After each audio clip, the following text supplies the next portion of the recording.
falar hoje sobre bipolaridade, que é um assunto importante, frequente, né, na clínica psiquiátrica, né, e eu pretendo assim fazer uma abordagem psicanalítica da questão para que a gente possa ver o valor das contribuições de Freud e Abraham nesse ramo, né, e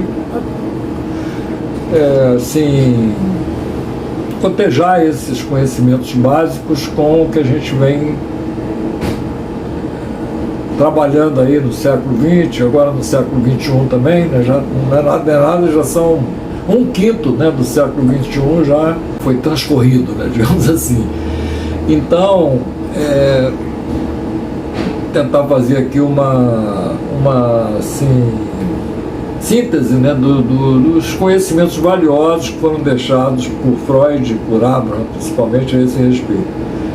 Vou começar, como sempre, por Freud, né, que deixou uma poderosa, né, portentosa contribuição para a psiquiatria, para a psicanálise, para a saúde mental, com o conceito freudiano de dissociação psíquica, né? Então, Freud mostra que todos nós, no final da primeira infância, somos obrigados a nos dissociarmos devido a problemas da natureza da nossa mente. Então, a nossa mente, ela é composta por uma parte impulsivo, registrada, né, digamos assim, uma estrutura memória-motivo, né, motivo-memória, que suscita a criação de defesas psíquicas para que a gente possa sobreviver. Porque se a gente seguir essa parte impulsiva, registrada ali, com uma postura basicamente de pura e simples satisfação, né, dos impulsos, né, nós não vamos conseguir sobreviver. Então, o princípio de realidade vai se impondo, né, à criança e um momento chave, né, nessa história é o momento da criação da dissociação psíquica feita pela demolição do complexo de Édipo aos 4, 5 anos de idade. Aí tem gente que ainda tem, assim, é válido, as pessoas questionam as coisas, né?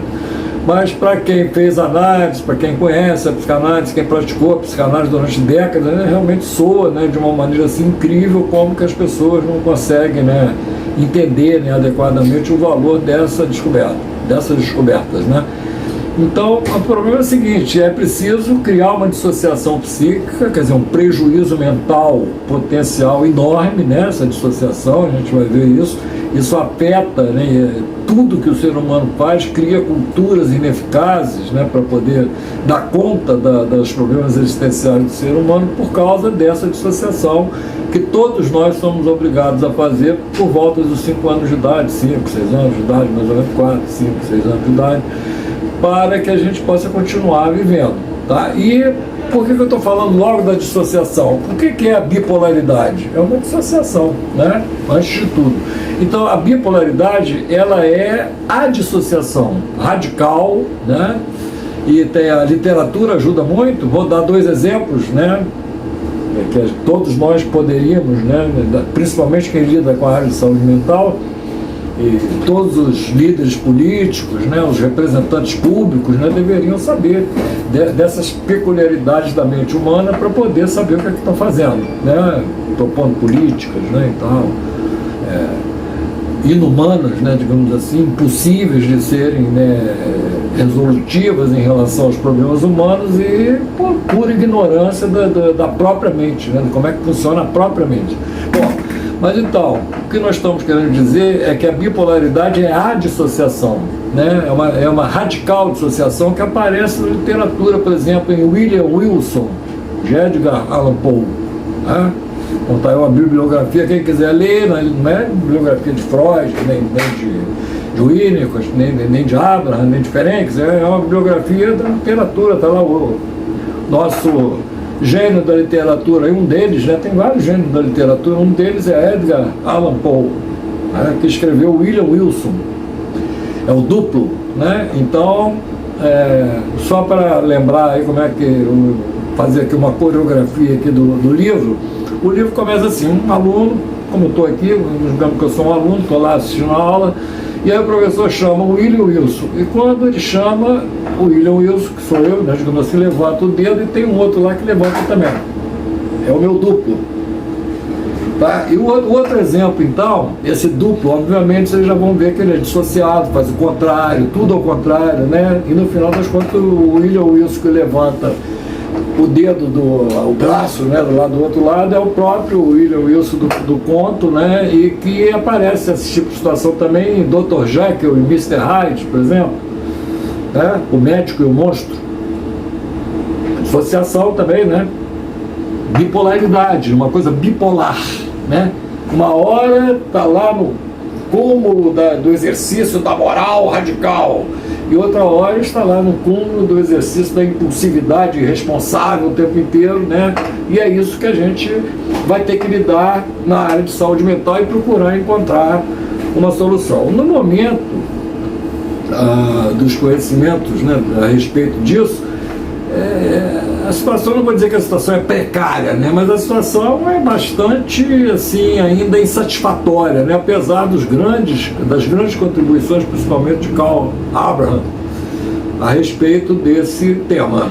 Bipolaridade, então, é dissociação radical, né, e a gente, como eu estava falando, os recursos que nós dispomos, né, para lidar com isso precisariam, né, ter um profundo conhecimento do trabalho de Freud e de Abraham, realmente para ajudar as pessoas a terem alguma chance, né, digamos assim, de ajudarem os pacientes que possam vir a chegar até eles, né, até o profissional da área de saúde mental.